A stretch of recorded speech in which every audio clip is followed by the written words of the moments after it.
Hello, and welcome to the Weird Waves podcast. My name is Taylor, and this is episode 41. On this week's episode, we are talking to Mayor Richard Bailey. He is the mayor of Coronado, California, a city inside of San Diego County.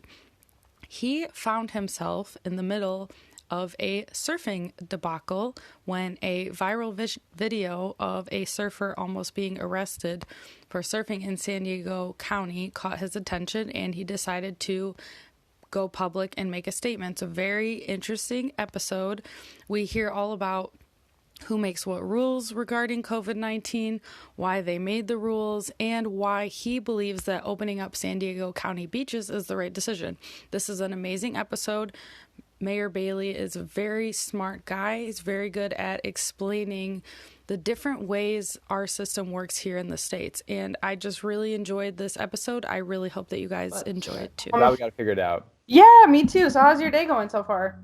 Man, it's been busy. So in addition to being the mayor of Coronado, I am also a professor at USD, and so I teach economics at the University of San Diego for primarily for freshmen. So I just wrapped up class earlier today, and now happy to be chatting with you.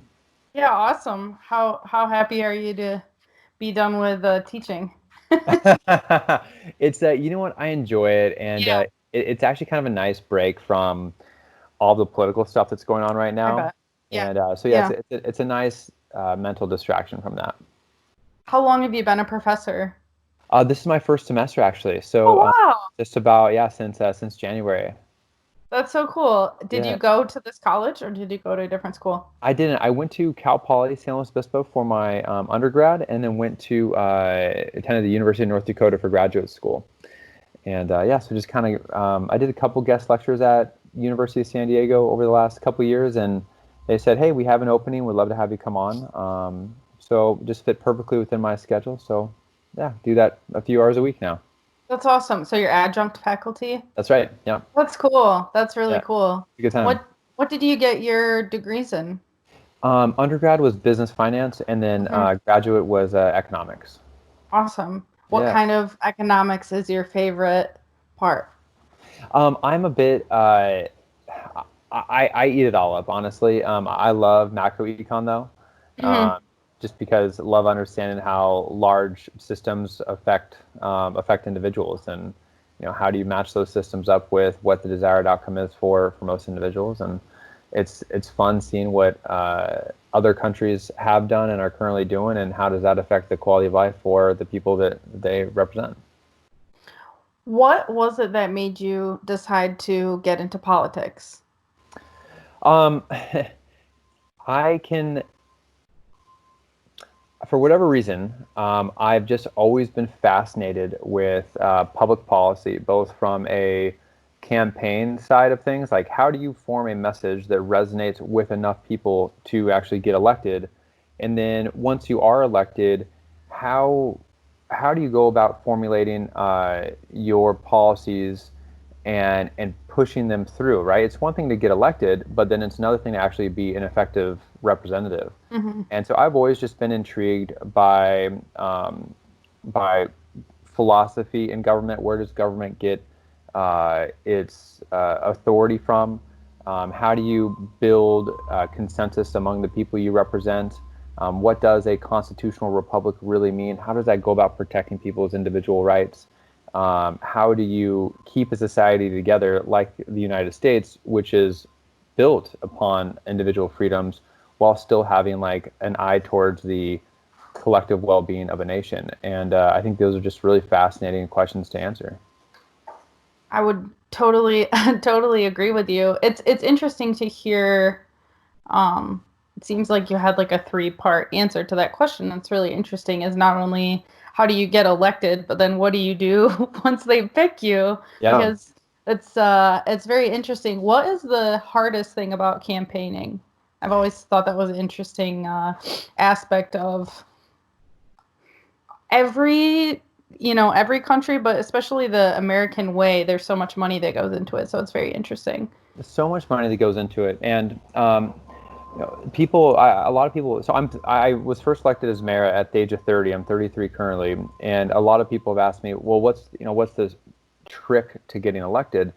And for better or worse, the qualifications for being elected are simply, we'll just get more votes than the other person. If you do Right. that, it doesn't, nothing else matters. For better or worse, nothing else matters. So in theory, you could you could spend zero money and become president of the United States. Mm-hmm. And also in theory, you could spend $1 million on your local race for city council and not receive a single vote. And I think there is some beauty in that in theory. Now we know that doesn't happen in practice, but so in terms of the trick to getting elected, the trick to getting elected is really to build relationships with as many people as you possibly can that you're looking to represent. And unfortunately, in today's politics, more often than not, the only relationship that many of our representatives have with the people they serve is simply whether or not there's an R or a D next to their name. And if you also happen to be a Republican or a Democrat, and you see the person on the ballot is a Republican or a Democrat, you're going to vote for that person based on your party affiliation without really having an understanding of, well, who are they as a person? Mm-hmm. And I've just always been a big believer in we have far more in common than not. And if I can get to know each one of my constituents on an individual level, they'll be able to trust me that although we might not arrive at the same conclusion, that we have similar values in mind, we share similar objectives, and that they can trust that I will look at the totality of all the evidence before me and make a decision that's in the best interest of the constituents rather than just simply based on a party line vote. And so that's what I would say the hardest part is to build those individual relationships with constituents. How did you choose your party affiliation? Have you always been specifically a Republican, or did you kind of come to that conclusion later in your life? Yeah, I would say growing up, I was actually probably more of like in my early teens, probably would consider myself more of a Democrat in my early Mm-hmm. teens. And then as I got into my late teens, and Sorry, I'm just gonna interrupt you. Do you have like a sorry, yeah, window open or something? and there's a street cleaner guys going by right now, street sweeper. Okay. I'm gonna shut I'm this real sorry. quick. I'm like, No, I all can good. barely hear you. Change that up there. Okay, yeah, that's awesome. Yeah, yeah. So yeah, back in the day, I would say before I kind of had my own, before I was kind of more influenced through political philosophies that I read in college, I would consider myself maybe a little more on the Democratic side. And then I kind of went to I'll tell you, when I was in my early teens, the Bush v. Gore recount was happening in the year 2000. And I didn't know anything about politics at the time, but when I'd go home from school each day, my mom, who's very much Republican, would be glued to the TV set, and I would ask her, "Mom, like, who are you rooting for? Who are we rooting for as a family?" And she said, "Well, we're rooting for Bush, of course, because George Bush, he's a Republican, and damn it, we're Republicans too." And that was my first real introduction to politics. Okay. I'm a Republican because my mom's a Republican. And it wasn't until I got to university where I had a great friend, and he really pushed me and challenged me on what it meant to be a Democrat or what it meant to be a Republican, and challenged me to develop a deeper understanding of where's government's authority derived from. And so we really started diving deep into different political philosophies. I would say Frederick Bastiat's The Law is the single book that most significantly really helped shape my own ideology and governance philosophy. And so from there, unfortunately, being in the United States, we do live in essentially a two-party system. And so you have to choose essentially a party that most aligns with your positions. And then if you have differences of positions, try to change it from within. And I do think that as far as the Republican Party is concerned, for the most part, I agree with their proposals are relating to business and private enterprise. And I think one of the areas that I've been really trying to push here at the local and regional level has been to be the party of civil rights. If we can be the party of civil rights, respecting people for the type of life they choose, even if it might not be our own personal lifestyle, but believing that government's role is to protect the life you want to live, not tell you how to live it, and also protect your economic well-being to choose the careers you want and allow you to prosper, then those are the type of positions that I think are defensible if you believe in and respect individual choice. And so that's what I've been really trying to push for within the Republican Party, recognizing that no one in either party is always going to agree all the time. Is there a benefit to choosing one side or the other versus coming forward as like an independent? Because I hear what you're saying, but it also sounds very like libertarian to me, which I know a lot of Republicans have that like libertarian base in them, but I just wonder if there's a reason why you chose not to be independent. Yeah, great question. And it really kind of comes, the answer to that is really more practical in nature. So because of campaign finance laws, if I run as an independent in a partisan seat, say like for Congress or for state office, the Republican Party is prohibited by law from spending any money on my campaign. The Democratic Party is also prohibited by law from spending any money on the campaign. So if you run as an independent, you are truly on your own. And one of the hardest parts about running truly on your own is raising enough money to build those individual relationships with all of the voters that are going to go to the polls. For example, I'll give you a quick example. In just the city of Coronado, it's a very, very small town, and party politics usually doesn't come into play in places like Coronado because being mayor is a nonpartisan office. But even if you're just trying to reach 10,000 voters, a single piece of mail to those 10,000 voters is going to cost you $5,000. Add on a website, add on 2 or 3 more pieces of mail, add on different campaign events, and you can easily be talking about $20,000, $25,000, which for an individual, you probably can find the network to go out and raise it, $20,000 to $25,000. But now expand that to a congressional seat where instead of trying to get 10,000 votes, you're trying to get 300,000 votes. So multiply, all that by 30, and then all of a sudden the money really starts to add up. And then that's where the different party apparatus of a Republican or a Democratic Party comes into play to help their candidates out. And that's why you typically don't see really any truly independent candidates in Congress. It makes sense. And it also makes sense why someone like Bernie Sanders or Tulsi Gabbard would run as a Democrat on the like presidential level, I guess. Right. You kind of have to. Yeah. Absolutely. Yeah. Okay. Very interesting. And same with Bloomberg even. Yeah. Bloomberg, who has been a Republican, been a Democrat, been an independent, you kind of need to pick one side or the other, for better or worse. And I do think there's a lot of downsides to that because it kind of forces people to go further apart than they might otherwise be. And hopefully, at the end of the day, I work with a lot of leaders on both sides of the aisle just through regional work. And there are some great Republicans out there, and there are some great Democrats out there.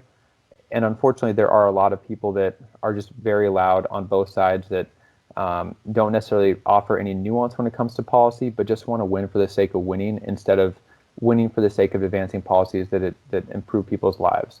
And so I think as long as we have people on both sides of the aisle that are truly committed to improving people's lives through a certain political philosophy, then we can continue to move along as a nation.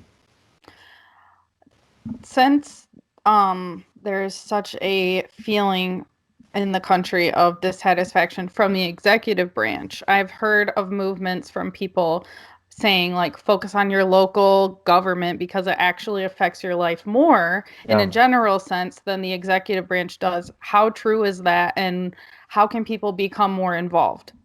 Oh, it's very true. It is spot on, and that's I think probably too much attention gets paid to the national level versus the state in the county and the local level. Most of the residents in Coronado, they have my personal cell phone. So if they need to get a hold of me, if they need everything from a pothole fixed on their street to a stop sign at their intersection, to asking, hey, what's going on with different community programs, I'm right there. And those are the types of questions, types of problems that mostly affect our day-to-day lives, right? If you want that trip hazard on the sidewalk removed, well, President Trump is not the person to ask for that. You know what I mean? Like, he's not going to get it fixed. But that's that one, that thing that irritates you every single day. It's going to be like your local council member or local mayor that does that. And so the best thing to do for any of your listeners is to simply, if you live in the city of Encinitas, Google Encinitas City Council. If you live in the city of Del Mar, Coronado, Google Del Mar, Coronado City Council, and the list of the people that represent you will come up. Shoot them an email. Just introduce yourself. And you'd be surprised how far that goes. We don't always hear from a big number of people within our community on certain issues. So if you're someone that's in your community, you feel really passionate about something, and you're willing to go out and drum up support within your community for a particular issue, and you bring that support to a council member, chances are that council member will run with your proposal. We're always looking for ways to better our community, and the best ideas, more often than not, come from the bottom up versus the top down. So I would say just reach out, send your representatives a friendly note, and you'll be surprised how far just that goes. Since this strange situation that we find ourselves in right now, talking about the coronavirus, has happened, how does it play out for your office, and how much control do you have over what happens in your town or city? Yeah, great question. So, with everything going on with the coronavirus outbreak, I think it's really important for listeners to have an understanding of where the authority starts and stops within the different government agencies. So starting at the federal level, because we live in a federalist society, which means power is decentralized and it's dispersed among the states, the president, although he might have stated otherwise recently, the president can only set guidelines for states. Okay. For the most part. The states are not legally required to follow those guidelines, but the federal government does send out guidelines. Within each state, for example, the state of California, you have a state public health officer. That state public health officer will send out legally binding policies for all of the counties within their state. So the state of California sets the minimum policy restrictions for each state relating to this pandemic. Then within each county can set its own policy restrictions that are legally binding over and above what the state restrictions are. So they can be more strict, but they can't be less strict. Okay. And that's why county by county, you see different public spaces open. From like at Santa Clara County, their beaches are currently open. Newport Beach, I believe their beaches never shut down. They're a city within the county of Orange County. And then here in San Diego County, we've had our beaches and bays closed, but the county health order does not speak to public parks within cities. So for example, in the city of San Diego, they had many of their parks closed and still do since this health order began. But in Coronado, we've left most of our parks open with the exception of one or two. And so that's a reason for some of the differences between city to city, county to county, and state to state. And that's also part of the frustration I think many people are experiencing. Like, well, why is it okay, 10 miles from here in this city, but not okay in our city? And so that's something we're trying to resolve right now.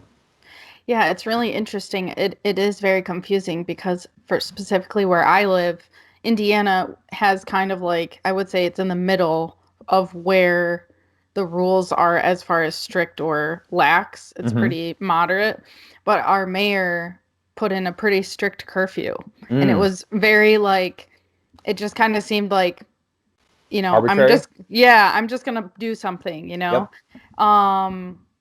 And a lot of people here were like, well, the state of Indiana isn't doing that, so we don't have to do that, but they're Right. still kind of writing tickets. But so it's good to get clarity on that because it makes sense. I mean, I think that most people want to follow the rules majority of the Yeah, time. definitely. But I do think, as we see with the surfers, when we feel that something's unjust, then that's when people get a little bit more upset about it. Absolutely, and rightfully so. And well, what city did you say you're in Indiana? I'm in Michigan City, Indiana. Okay. Yeah, it's a small city. I'm about, like, if you looked at it on the map, I'm about an hour east of Chicago on Lake Michigan, down at the bottom there. Oh, nice. Okay, very cool. Yeah, so but a lot of people from Michigan are coming to Indiana because Michigan has some of the strictest rules. Right. And so people are coming to surf here because we surf on the lake. So they're coming to surf on our beaches. They're coming to our hardware stores because Mm-hmm. the border from Michigan for me is an 8-minute drive. Right. So people are fine to come in and fine to go out, but they can't, you know, do that. So it's just it's all very interesting. Um, yeah. So I found you through a video that I saw of a surfer basically paddling in from getting chased down by a police officer on a jet ski. Mm-hmm. And you were tagged in the video. I Yeah. also reached out to the guy who posted it. I think his name is Derek. Derek. Yeah. Um, so can you explain to us what is happening in this video? It's just it's pretty shocking to see. It is, and this video deserves the credit for the reopening of public spaces, which is becoming more and more imminent. So what happened in this video is, let's see, I believe it was maybe a Thursday or Friday of last week, so about a week ago. There's a young man surfing alone in the Pacific Ocean, and all your listeners know Pacific Ocean is pretty large, and he's all by himself, with the exception of law enforcement officials that are in a Boston whaler type craft, and they are chasing him down in the ocean, and he's paddling away from them, uh, makes it to shore, grabs his board, runs across the sand up some bluffs to escape them.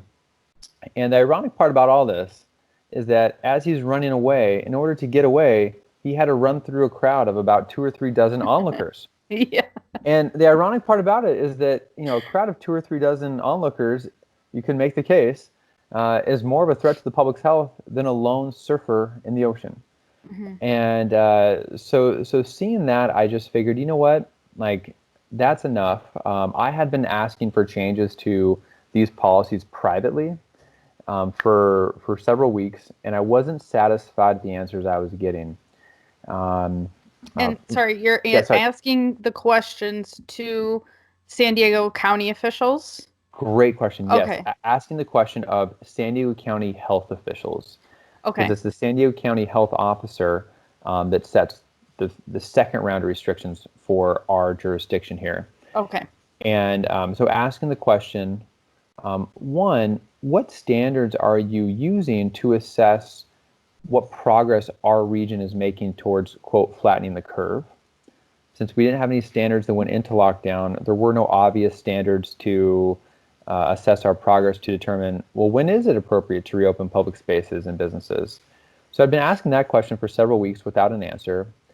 And then when the county imposed restrictions that prohibited surfing alone in the ocean, kayaking in our bays, fishing in our bays, and even watching a sunset from your car in certain places, I asked the question, I said, hey, I'm not a doctor. To me, I can't see how these are possibly any more of a threat to the public's health than walking or running on the sidewalk or going to the grocery store. Can you explain to me why these are a threat to the public's health? And if they are, I'll fully support you banning them for now. But if they're not a threat to the public's health, then you're really just eroding the public's trust. And so I kept asking those questions, was not satisfied, never received an answer. And so I went public and called all this into question. Mm-hmm. And by all this, I mean the narrow portions of the order that ban these activities, which seem inherently safe. And And it was great. It definitely, that question kind of went viral within our local surfing community and certainly within our political community. And within just, you want to talk about making a difference at the local level, that one gentleman, that one surfer, single-handedly brought all of the mayors together in all of San Diego County to determine, all right, what does our policy look like for reopening beaches? Why are these activities currently banned? And all of a sudden, it shifted the entire conversation, and now we're actually getting answers. Yeah, to watch the video, it's just kind of it's really intense because you see, like, I do believe that there's two people sitting really close to each other in the watercraft as well. So Yes. that's one, like, hypocrisy kind Yep. of. Exactly. And then I think as surfers, we are rebellious in nature. Right. But it's what's been amazing is seeing how politically active the community in California has been, just trying to get people to be able to surf. Yeah. Yeah. Absolutely. And you can build a coalition that can have a great deal of influence, and that's what we're starting to see now. And sometimes when you have individuals like surfers that are, tend to be predisposed to being a bit rebellious, it can be kind of hard to corral them together and say, all right, Yeah. surfers, we need to take action here. But yeah, to their credit, they've really all stepped up. And, this is another example of, this is an issue that has nothing to do with party affiliation whatsoever.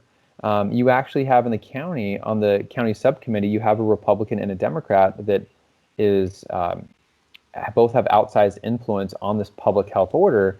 And so this isn't a partisan issue at all. It's an issue of common sense and treating the public like adults, and putting in place policies that actually have some basis for their implementation rather than just being arbitrary in nature. And it's been great to see the surfing community come together, and combined with the fishing community, and combined with people that are just kind of scratching their heads and being like, hey, we all want to make sure the public health is protected, but this activity and that activity don't seem to make any sense to banning. So why don't we treat everyone like adults and allow them to enjoy those activities?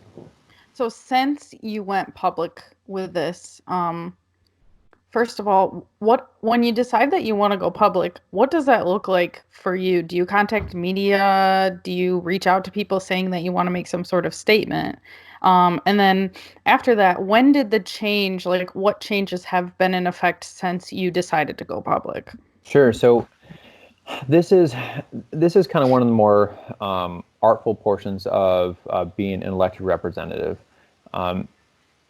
As the mayor of the city of Coronado, I don't have control over the oceans, right? Off of my shore, I have to rely on the county to update the order accordingly.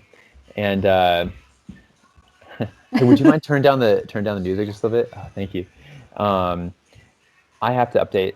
I have to rely on the county to update the order. So, on the one hand, you never want to make anyone look bad, right? Like, it's never my objective to call anyone out publicly, because I work with all these individuals and I have a tremendous amount of respect for many of them. But when you just can't get the answers you're looking for, then one of the other tools in the toolbox is to go to the public. And so everything from making a video and sharing that through social media channels, to drafting an op-ed and posting that on one of the local publications, to sending out an email to your distribution list and saying, hey, this is how I see the situation. If you see the situation similarly as I do, can you let me know? Maybe I'm way off base here, but so I want to check with you in the public to see where you're at. And if you're at where I'm at, well, you should go send an email to the county officials that have control over this. And that's kind of what took place. So over the course of, so what I ended up doing on this particular issue is I drafted an op-ed asking the question. It was titled, "Can we at least agree that surfing shouldn't be a crime?" Because right now it's subject to a $1,000 fine and a misdemeanor. And Through the county. Through the county, that's right. Okay. Yep. And so I asked that question: can we at least agree that surfing should not be a crime? And that op-ed was shared about 150,000 times, or read about 150,000 times, which is a pretty good readership here locally. And it was especially shared within the surfing community. Attached to that op-ed, I asked people to fill out a online petition to allow certain activities such as surfing to be legal. And those petitions were all gathered up, and then I brought them over to the county health officer's office and said, hey, here you go. Like, these people want answers too. And so that all took place on Monday. So the video happened, I think, Thursday of last week. By Friday or Saturday, we had an op-ed published and some social media posts. And then by Monday, we had over 4,000 people that had submitted petitions online. Media from both print and TV media here locally picked up the story, as did a national outlet picked up the story as well. And then by Tuesday, for the first time during this whole epidemic, the county health officer shared publicly what standards she would be using to determine when to specifically reopen public spaces. And so that was the first big win, establishing that standard. And the second big win was all of the mayors said, all right, well, many of these people filling out these petitions live in our cities, so we need to be responsive to them and come together as an entire region. So now we're on regular calls with all of the mayors in our county that have coastline and are coming up with an approach for all of us to open up together using the same uniform rules. So that was the second big win. Now, it might not be happening on what I believe to be would be an appropriate timeline, but that's kind of where you try to build consensus. You recognize that, hey, I'm not going to get everything I want, but at least we're moving in the right direction, and we're much further along today than we were Thursday of last week. And so it's been pretty neat to see just how quickly everything changed. Yeah, that's really fascinating. When you got a response back from them, did they also tell you like the information they used to make the decision to ban it, or no? No, still have not gotten an answer to that question. And Yeah. you know, I really do believe that this is probably one of those situations where if you were to ask them privately, completely off the record, my guess is that they would tell you, you know, we probably got too far ahead of ourselves and Yeah. should not have banned those activities. There was a big rush early on. There was a great deal of groupthink and herd mentality to ban activities, which I think you're starting to see a lot of government agencies from around the country reflect on and say, you know what, that one didn't quite make any sense. Let's roll that one back. Yeah, I think that's going to start to happen in Michigan too. I'm just using that as the example because it's close enough to me, but I mean, you take fishing away from people who really fish. Right. It's the same as surfing because a lot of people they use that as their food and they Absolutely. see that as food being taken away from them as their families. It's very Right. it And seems very extreme. it does seem extreme. And you know, here's the other thing, though. You know, I really do think that if surfers and fishermen were told by the public health officer, hey guys and gals, we're sorry we have to prohibit this activity now, but the reason we're prohibiting the activity is because of, you know, XYZ. And here's why your health is at severe risk if you do this, and here's why if you do this, you're really going to infect everyone else. Yeah. I think most reasonable surfers and fishermen would be like, okay, hey, I'm willing to sacrifice for the greater good. But when there's no rhyme or reason, then you're left wondering, like, well, why are you doing this to me? It just feels very punitive and unnecessary in nature. And so I think that's where the public health officials, I think, went a little off base there, that they never communicated why. And the reason they never communicated why on those particular activities is because they're safe. 100%. And all I've seen from kind of trying to dig into it, coming from the surfing angle, is one relatively obscure research paper that says that it might be able to infect other people through the water through like saliva, but it was very maybe potentially, you know, lots Unproven. of yeah. And I agree with you too. Like I'm reasonable. I've made the choice to continue to surf at my own discretion. Of course, I'm surfing extremely uncrowded waves here in Indiana, but I think that most surfers are making those same decisions. Right. It's just hard to see the hypocrisy of, you know, there's videos and Costa Rica of like one professional surfer getting arrested by 4 guys. And you're Right. like, okay, well, who's social distancing now, you know? Exactly. You're infringing on my right. Now you're making me less safe. Yeah. Exactly. It's just it is interesting to see, but I hopefully with the petition signing, we can get some people can get some more answers, especially in your area. Definitely, definitely. And if I may, that one article you mentioned, it was an interview with I believe it was a scientist from Scripps Oceanography. Her name is Kim Prather. Yes, that's exactly right. Yes, and it was published in the LA Times. And one of the quotes they pulled from her interview was that, quote, "You couldn't pay me $1 million to get in the ocean right now." And they shared that quote exclusively in the context of the coronavirus. Mm. And they went on to discuss how that it is potentially, maybe, kind of, sort of possible for the virus to travel further through the coastal air than not. And then they kind of left it at that.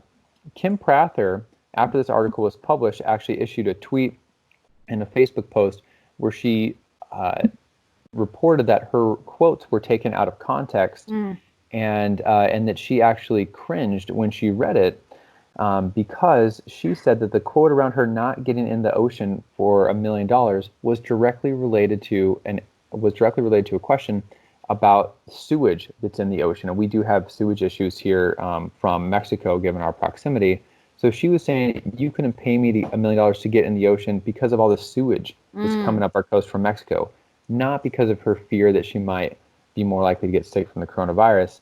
That single article is largely responsible for shutting down the oceans and waterways. And shame on the LA Times for publishing it the way they did.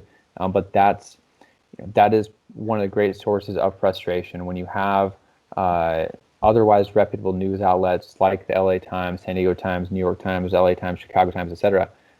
When they publish articles that influence public policy but are gross mischaracterizations of reality, it's really tough to combat that. Yeah. It's wild. It is really the one article because we know the same article. Yep. Oh, exactly. I'll show you the link to Kim Prather's Facebook post just so you can see what she actually said. Yeah. It's very fascinating. As an economist, or someone who, I guess you are an economist as you teach that, how do you see this playing out moving forward with our economy?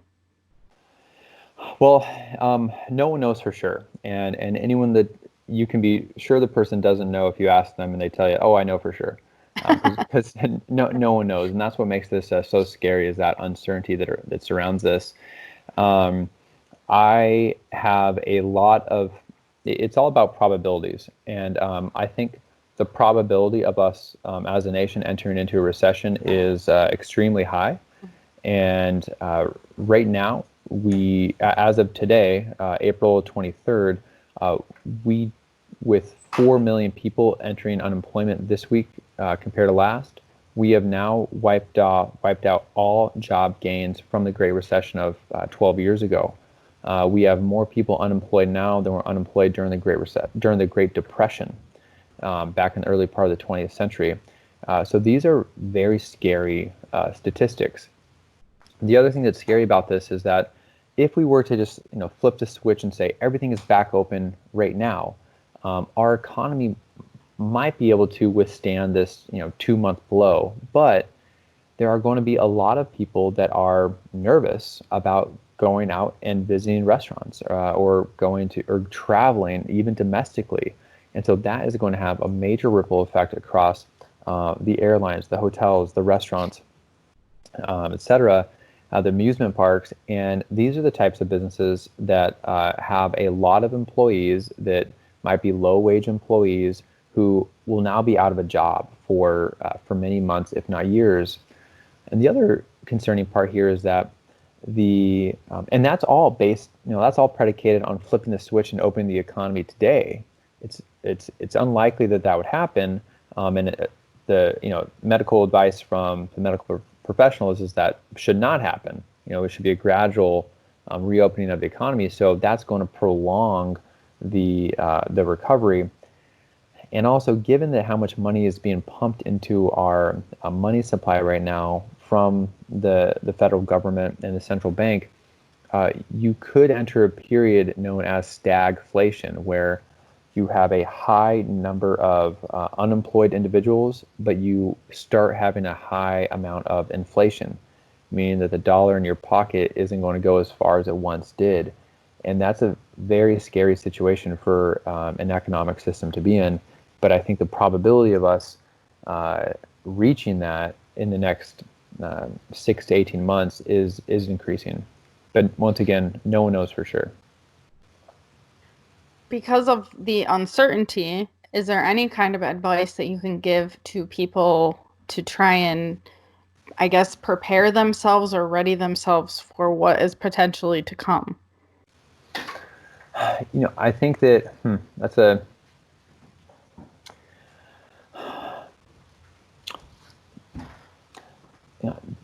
the best advice I would give is to always to live within your means. If you have extra money right now, make sure you have enough saved to get you through 6 months. And if you have more than that, you might want to look at investing in the market. The best time to invest in the market is when it has had a rough patch and the market has been down from its height. So if you the best time to buy is when everyone's selling or at the bottom of the market. So now might not be a bad time to buy if you do have some extra money lying around. But for everyone else, it's really important if you're a business owner, take advantage of the PPP program that the government is offering. Those loans are all largely to be forgiven. Take advantage of the unemployment that's being offered. There are a lot of resources to help get you through this. And the other thing I think it's important to keep in mind is that our countries, we've been through a lot. We've been through a Great Depression before. We've been through 2 world wars. We've been through a Great Recession. This isn't the first pandemic that's hit us, but it's the first pandemic that's hit us in our lifetimes. So we do have a very resilient country. Our economic system is very resilient. So we will get through this. It just might not be as soon as everyone would like. I looked into your biography, and it did say that you are a ultra marathoner. Is that correct? Yeah, I've done a couple of ultra marathons and an Ironman. Yeah. How has your training changed since the virus? It's terrible. That's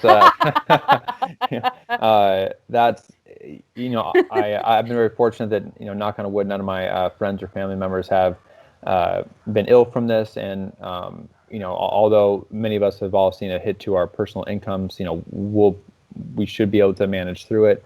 But for my own, that's been the hardest part for my own personal mental well-being is not being able to exercise as much as I would like. Can't get into the pool to swim, can't get in the gym to lift, and I also just happened to come down with an issue with my foot. I've had this wicked plantar fasciitis problem that's kept me sidelined from running for the last 14 weeks. So it has not been fun.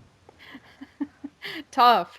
Yeah. I feel like that's a story for a lot of people. Just because with everything being shut and that being your outlet, it's tough.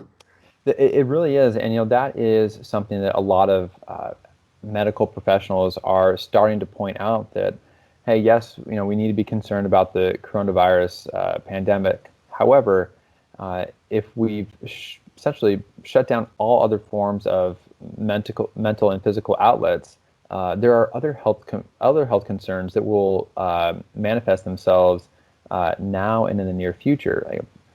Doctors are reporting that the number of heart attacks and strokes are not coming into the hospital that they once saw.